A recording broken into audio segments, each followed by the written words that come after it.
Good morning बच्चों। आज आपके लिए होम साइंस 11/7 प्रभावशाली संप्रेषण कौशल, ठीक है। इसकी क्वेश्चन आंसर मैं आपको सेंड कर रही हूँ, ठीक है। संप्रेषण कौशल, संप्रेषण क्या होता है कि हमारी अपनी बात किसी दूसरे तक पहुँचाना, है ना।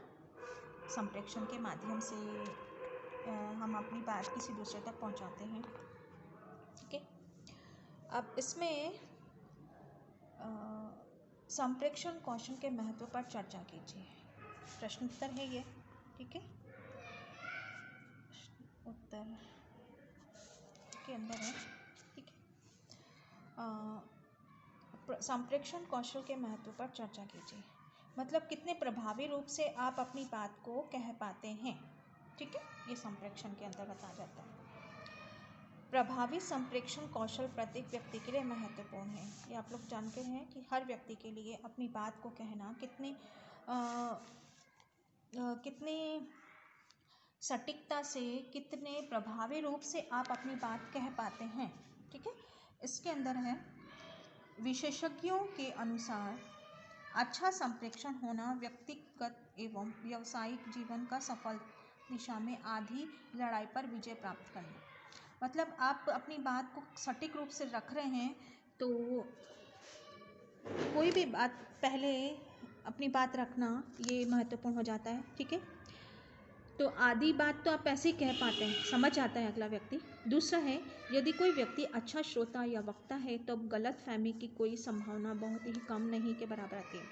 अगर कोई अच्छा सा समझने वाला व्यक्ति है तो आपकी बात को वो अच्छे से समझ पाएगा, क्योंकि आपने अपने अच्छे से कहा है तो अच्छे से समझ पाएगा, ठीक है। तीसरा है, संप्रेषण कौशल में योग्यता है तो सूचनाओं को प्रभावशाली ढंग से भेजना प्राप्त करने में हमारी मदद करता है।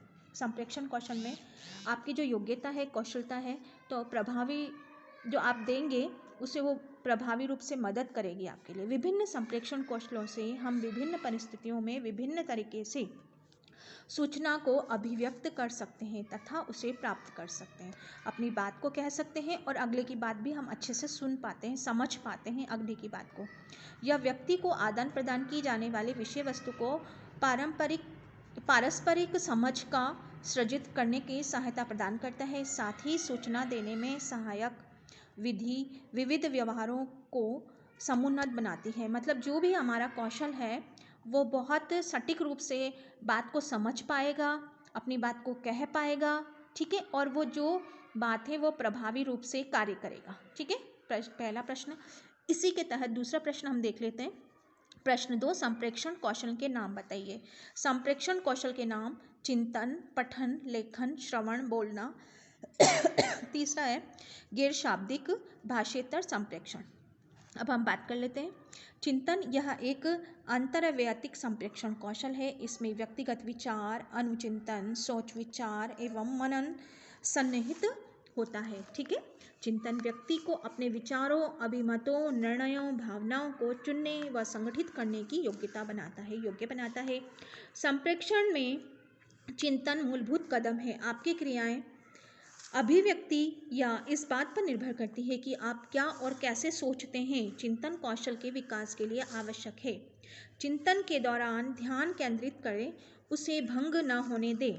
मतलब आप जो भी चीज़ सोच रहे हैं, समझ रहे हैं, उस पर मनन करें, वो कितना प्रभावी रूप से कार्य कर पाएगा, ये सब चीज़ें, ठीक है। सृजनात्मकता, समस्या समाधान, विवेचनात्मकता, लचीलेपन कौशलों का विकसित कर चिंतन को मजबूत बनाएं, ठीक है। हम बहुत सोच विचार के उस चीज़ को सोचें कि हम जो प्रभावी हम कहेंगे या अगला व्यक्ति सुनेगा तो उस पर क्या प्रभावित हो सकता है। सीधा भी प्रभाव जा सकता है, उल्टा भी जा सकता है। ये चिंतन के अंतर्गत आ रहा है, ठीक है। समझ में आ गया आपको। पठन, यह मुद्रित अथवा लिखित सामग्री से अर्थ प्राप्त करने की योग्यता है। मनोरंजन, सूचना एवं ज्ञान प्राप्त करना पठन के लिए कुछ उत्प्रेरक कारक है, ठीक है। अब हम किसी भी चीज़ को पढ़ रहे हैं तो वो किस प्रकार हम उस चीज़ को समझ पा रहे हैं, नहीं समझ पा रहे हैं, वो इसके अंतर्गत आ रहा है, ठीक है। निपुणता से पढ़ने के लिए व्यक्ति को में भाषा का ज्ञान, मतलब उस शब्द को जो पढ़ रहे हैं उसका समझ उसको होना चाहिए। धारा प्रवाह, मतलब वो अपनी चीज़ को कैसे पढ़ रहा है। पठन शब्दावली, पठन बोध, संज्ञान, और विवेचना अपेक्षित है। हर व्यक्ति में 6 से 19 वर्ष तक पठन कौशल का विकास होता है। पठन कौशल के विकास के लिए यह आवश्यक है कि विषय के प्रति अभिरुचि हो, मतलब आप उस चीज़ को पढ़ना चाह रहे हो, तभी वो चीज़ आपको ज़्यादा समझ में आ पाएगी। ठीक है, पढ़ने का उचित तरीका अपनाया गया है, मतलब जहाँ विराम है, अर्ध विराम है, आप उसको ढंग से पढ़ें, क्योंकि एक ही चीज़ के अलग अलग पहलू होते हैं। ठीक है, वांछनीय भौतिक परिस्थितियां हो, जैसे बाईं तरफ से पर्याप्त प्रकाश हो, शांत वातावरण हो, आप किस जगह आप पढ़ रहे हैं ये बहुत डिपेंड करता है इस चीज़ पे। ठीक है, दूसरा लेखन द्वारा किया गया संप्रेषण मौखिक अपेक्षित अधिक मूर्त होता है, क्योंकि इसमें संचार की त्रुटियां, गलतियों के लिए बहुत कम गुंजाइश होती है। लेखन के माध्यम से संप्रेषण करने वाले के समक्ष नई चुनौतियां आती हैं, जिसमें वर्तनी, व्याकरण, विराम चिह्न, लेख शैली, शब्दावली आदि शामिल है। आज के प्रौद्योगिक उदाहरण तक कंप्यूटर के इस ऐसे विश्वसनीय साधन प्राप्त हुए हैं जो ज्ञापन पत्र अथवा प्रस्ताव आदि औपचारिक लेखन से अधिक आसान बनाते हैं। अच्छे लेखन के लिए आवश्यक है कि लेखन में शिष्टतम भाषा, संक्षिप्तियों, प्रतीकों का प्रयोग न हो, विशिष्ट कृतियों का प्रयोग सावधानी से हो, लोगों की कंपनियों के नाम सही वर्तनी हो, वाक्य छोटे हों और समुचित विराम चिन्हों का प्रयोग हो।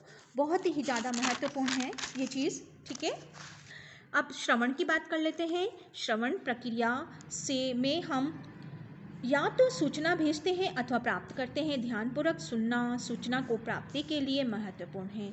श्रवण विभिन्न कौशलों का संयोजन है, जो कि सुनने, संदेश साझा करने वाले व्यक्ति के प्रति अभिव्यक्ति तथा संदेश के विषय वस्तु के साथ साथ भेजने वाले संदेशक के प्रति हमारी मनोवैज्ञानिक जुड़ाव से संबंधित है।